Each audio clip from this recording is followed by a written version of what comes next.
Hello everyone, আপোনালোকক আমাৰ শিকোৱা YouTube চেনেলটোলৈ স্বাগতম জনালো। আজি আমি 10টা মান ওয়াৰ্ডছৰ সিনোনিমছ আৰু এন্টোনিমছ চাম। তাৰ উপৰি সেই ওয়াৰ্ডছবোৰ সেন্টেন্সত কেনেকৈ ইউজ কৰিব পাৰি হেতুও চাম। আপোনালোকে আমাৰ ভকেবুলাৰী ওপৰত যদি আগৰ দুটা ভিডিও চোৱা নাই, তেন ডেসক্ৰিপচনত দিয়া লিংকটোত গৈ চাব পাৰিব। সো বলক স্টাৰ্ট কৰো। আজি আমাৰ ফাৰ্স্ট ওয়াৰ্ডটো হ'ল এক্ৰিমনি। আৰু এক্ৰিমনিৰ মিনিং হৈছে a sharp and bitter hatred। মানে কাৰবাৰ ওপৰত বা কিবা বস্তুৰ ওপৰত বহুত ঘৃণা কৰা। সিনোনিমছ কেইটা হ'ল হেট্ৰেড, এনিমিটি, বিটাৰনেছ আৰু অপজিশন। আৰু ইয়াৰ এন্টোনিমছ মানে অপজিট ওয়াৰ্ড কেইটা হ'ল ফ্ৰেণ্ডশ্বিপ আৰু পিচ, বন্ধুত্ব। Example, the book's review was written in acrimony। বুকখনৰ ৰিভিউটো বহুত ঘৃণা আৰু বেয়া ভাৱত লিখিছে। The council's meeting ended in acrimony। কাউন্সিলৰ মিটিংখন ঘৃণাত পৰিণত হ'ল, মানে সবৰ মাজত হেট ফিলিং আহি গ'ল। আমাৰ নেক্সট ওয়াৰ্ডটো হৈছে এমিটি। এমিটিৰ মিনিং হৈছে ফ্ৰেণ্ডশ্বিপ এণ্ড ছাপোৰ্ট বিটুইন পিপল, মানে বন্ধুত্ব। ইয়াৰ সিনোনিমছ কেইটা হৈছে ফ্ৰেণ্ডশ্বিপ আৰু পিচ। আৰু ইয়াৰ এন্টোনিমছ কেইটা হৈছে এনিমিটি, হষ্টিলিটি আৰু এনিমি, মানে শত্ৰুতা। Example, he lives in amity with his neighbors। সি আৰু তাৰ ওচৰ চুবুৰীয়াবোৰৰ মাজত বহুত বন্ধুত্ব আছে। If there were amity between nations, there would be no wars। যদি দেশবোৰৰ মাজত এটা বন্ধুত্বৰ ভাৱ থাকিল হয়, তেতিয়া একো যুদ্ধ নহল হয়। আমাৰ নেক্সট ওয়াৰ্ডটো হৈছে don't। আৰু don'tৰ মিনিং হৈছে to discourage someone, মানে ভয় খোৱা বা ডিসকাৰেজ কৰা। সিনোনিমছ কেইটা হ'ল ডিসকাৰেজ, ডিমৰেলাইজ আৰু ফ্ৰাইটেন। ইয়াৰ এন্টোনিমছ কেইটা হ'ল এনকাৰেজ, ইনস্পায়াৰ আৰু মোটিভেট, মানে উৎসাহ দিয়া। Example, no threat can daunt us। ভয় হুমকিবোৰে আমাক ভয় খুৱাব বা ডিসকাৰেজ কৰিব নোৱাৰে। All these hardships could not daunt him। একো দুখ কষ্টই তাক ডিসকাৰেজ কৰিব নোৱাৰিলে। আমাৰ নেক্সট ওয়াৰ্ডটো হৈছে flabbergast। আৰু ইয়াৰ মিনিংটো হৈছে to get surprised, surprise someone, মানে আচৰিত হোৱা। ইয়াৰ সিনোনিমছ কেইটা হৈছে amaze, overwhelm, surprise and astonish। আৰু ইয়াৰ এন্টোনিমছ অপজিট ওয়াৰ্ড কেইটা হৈছে uninterested, unemotional আৰু বৰ হৈ যোৱা, মানে bored। Example, she was too flabbergasted to speak। তাই বহুত আচৰিত হ'ল বাবে মুখেৰে একো মাতিব নোৱাৰিলে। They were flabbergasted to hear that their friend died in an accident।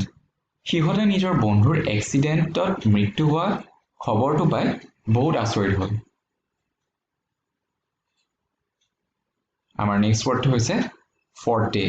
আৰু forte মিনিং হৈছে a strength or talent, মানে শক্তি বা এটা টেলেণ্ট। সিনোনিমছ strength, talent বা skill। আৰু এন্টোনিমছ কেইটা হ'ল weakness। Example, he writes respectably, but poetry is not his forte। সি ভালকে লিখিব পাৰে যদিও কবিতা লিখাটো তাৰ টেলেণ্ট নহয়। His forte is playing the piano। Piano বজোৱাটো তাৰ টেলেণ্ট হয়, মানে তাৰ ফৰ্টে হয়। আমাৰ নেক্সট ওয়াৰ্ডটো হৈছে indolent। আৰু indolentৰ মিনিং হৈছে one who is habitually lazy, মানে এলেহুৱা। সিনোনিমছ lazy, idle, inactive আৰু sluggish। আৰু ইয়াৰ এন্টোনিমছ কেইটা হৈছে industrious আৰু energetic or active। Example, he is too indolent about everything।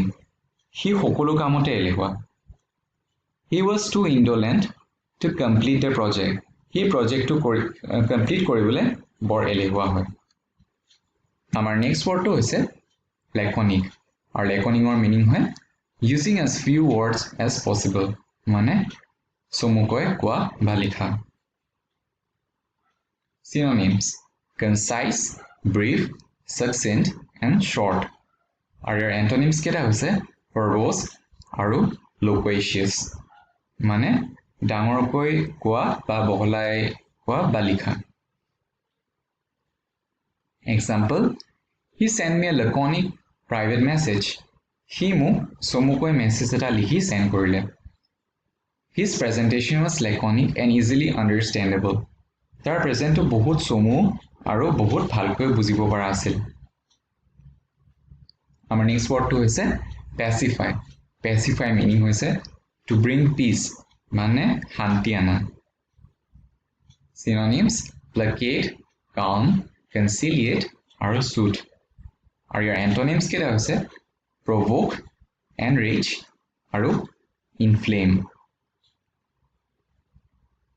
example They had to use drugs to pacify him. সিহঁতে তাক শান্ত কৰিবলৈ drugs দিলে. It was difficult for the police to pacify the angry crowd. খঙাল মানুহবোৰক শান্ত কৰিবলৈ পুলিচবোৰৰ কাৰণে বহুত কঠিন হৈ পৰিল. আমাৰ next wordটো হৈছে rigged. আৰু riggedৰ meaning হৈছে pre-arranged or fixed so that the winner or outcome is decided in advance. কিবা এটা বস্তু বা সিচুৱেচন যোনটো আমি আগতে এৰেঞ্জ বা ফিক্স কৰি থওঁ so that তাৰ ৰিজাল্টটো আমি ভবামতে হয় synonyms manipulate আৰু influence আৰু ইয়াৰ antonyms কেইটা হ'ল uninfluenced example the results of the election are rigged ইলেকশ্যনৰ ৰিজাল্টটো ৰিগ কৰি থৈছে মানে কোনে জিকিব হেতুৰ আগৰ পৰাই ফিক্স কৰা আছিল The game was rigged গেমটো কেনেকৈ কি হ'ব হেবোৰ আগৰ পৰাই ফিক্স কৰি থোৱা আছিল আমাৰ লাষ্ট ওয়াৰ্ডটো হ'ল altruistic আৰু altruisticৰ meaning হৈছে one who cares about the well-being of others selflessly কাৰোবাৰ বাবে নিস্বাৰ্থৰে কেয়াৰ কৰা বা কাম কৰা Your synonyms কেইটা হৈছে beneficent, philanthropic, selfless, আৰু humane. আৰু ইয়াৰ antonyms কেইটা হৈছে selfish, egoistic, আৰু misanthropic. মানে স্বাৰ্থপৰ. Example, were his motives entirely altruistic? তাৰ motivesবোৰ সঁচাই নিস্বাৰ্থ আছিল নে? The political concern is not altruistic.